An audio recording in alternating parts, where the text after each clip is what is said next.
I have been batch prepping some chicken breasts at the beginning of each week, and it's made cooking so much easier for me. I can't believe there was ever a time that I didn't do this. High protein dinners or snacks are a breeze when I don't have any normal meals prepped or I just want some variety. For example, I can make these chicken wraps or these Korean chicken noodles and have them ready in minutes with the pre-cooked chicken that I keep in the fridge. Let me show you how I do it. I start with some boneless, skinless chicken breasts that I throw into the freezer about an hour before I'm ready to prep. Cutting the chicken breast will be much faster and easier if they are slightly frozen. I've been doing about 1 to 2 pounds of chicken at a time, and that will last me a few days in the fridge depending on what my meal prep situation looks like for that week.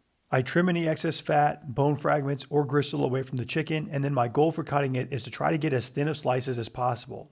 I'll usually cut down the entire length of the chicken breast, creating slices, then take those slices, turn them 90 degrees, and cut across again to make smaller pieces of chicken. I'm not trying to make a mince out of it, although you could. I just want small pieces of chicken that will cook fast in the pan.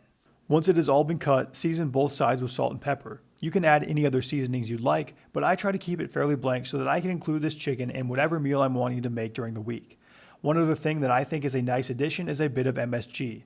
MSG just makes food taste better, and I know it's controversial in the US, but that's kind of an outdated take, and I think it's time we let that one die. I'm using some granulated chicken bouillon here, of which the second ingredient is MSG. Obviously, you can just leave this out if you don't want to use it. To cook the chicken, heat some oil over medium-high heat in a large skillet. You're probably going to have to cook this in batches so that you don't overcrowd the pan. For my 2 pounds of chicken here, I just did 2 batches. Because we're cooking with lean chicken breast that will later be reheated again for a second meal, we absolutely must not overcook this chicken under any circumstances. Otherwise, it's going to be prone to becoming dry and rubbery when you reheat it in the microwave. One of the reasons that I like to cut it into such thin slices is so that it cooks fast and more evenly. This is also going to increase our risk of overcooking it, so it's a little dance that you have to perform in order to get everything correct. Ensuring that your pan is hot and evenly heated before you put in the chicken will help. You don't want the cold chicken to go into a lukewarm pan and completely cool it back down to room temperature. This will lead to less consistent cooking. After the first batch is finished, pull it off of the heat and store it in a bowl. Add more oil to the pan if necessary and cook the remaining chicken. Cooking chicken breasts isn't the easiest thing to do, and it will take some practice. I know a lot of you struggle with meal prepping chicken breasts, and I often hear that it becomes dry, rubbery, and inedible after reheating. The good news is, there is an alternative solution that can take all of your troubles away, and it will still leave you with a wealth of high-quality protein ready to go in your fridge. And that solution? Just use chicken thighs. Chicken thighs are way more forgiving when it comes to cooking and reheating in the microwave because they have a higher fat content, which leads to more moisture in the meat. If you don't have any reason to care about the macronutrient differences between the chicken thighs and breasts, use the chicken thighs, especially if you aren't confident in your abilities to get the breast correct. After it has all been cooked, divide it out into your storage containers and allow it to cool a bit before you throw on any lids.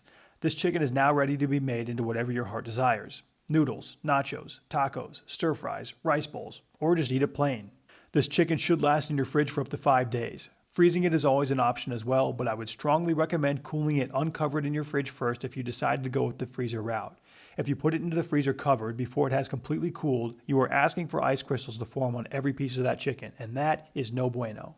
Now let me show you a couple of ideas of what you can make with it. First up, we're going to take a look at these Korean chicken noodles. Meals like this are without a doubt my favorite things to make with the chicken. It only takes about 10 minutes or so to prepare if you have some pre-cooked noodles prepped with the chicken in your fridge. Here's how you make them. Start by chopping up the aromatics first. Peel and cut 1 clove of garlic into a mince and then 2 scallions into thin slices. We're going to use both the whites and the greens, so cut up the entire length of the onion. If you wanted to complete the Asian cooking trinity, you could also do a bit of ginger. I didn't have any though, so I left it out. For your sauce, you're going to mix together 1.5 tablespoons or 22 grams of soy sauce, 1.5 tablespoons or 22 grams of mirin, 2 teaspoons or 10 grams of honey, 1 tablespoon or 15 grams of gochujang, and then 2 teaspoons or 6 grams of gochugaru. Mix that all together until it is well combined. Next, heat a skillet over medium-high heat and add a bit of oil. I'm using about a half a tablespoon or 8 grams. Then you can add in the whites from your scallion and your garlic and allow those to become fragrant in the oil. Once those start to smell nice, you can add in whatever other vegetables you like. I'm going to use about 1/4 cup or 25 grams of these shredded carrots.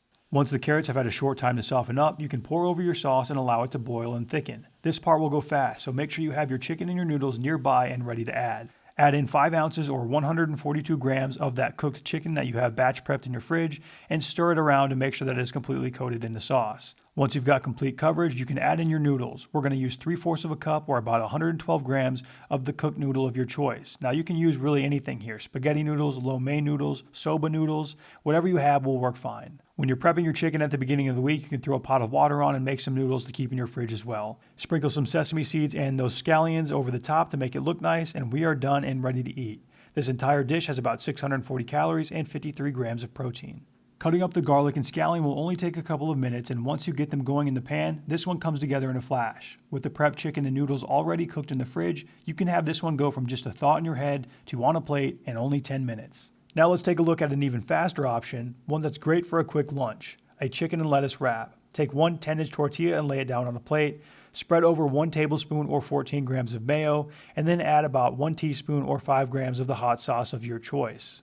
Now you can include anything you want in this wrap. I do about 1/4 of a cup or 38 grams of cooked leftover rice, and then roughly 4 ounces or 113 grams of that batch prepped cooked chicken that we have ready to go in the fridge. I top it all off with 1 piece of a thinly sliced provolone cheese, and then I move it to the microwave to heat up that rice and chicken as well as melt the cheese over the top of everything. While it's in there heating up, I prepare the cold fillings for my wrap. I use about 1 piece or 10 grams of romaine lettuce that I cut into thin slices, as well as a few slices off of a Roma tomato.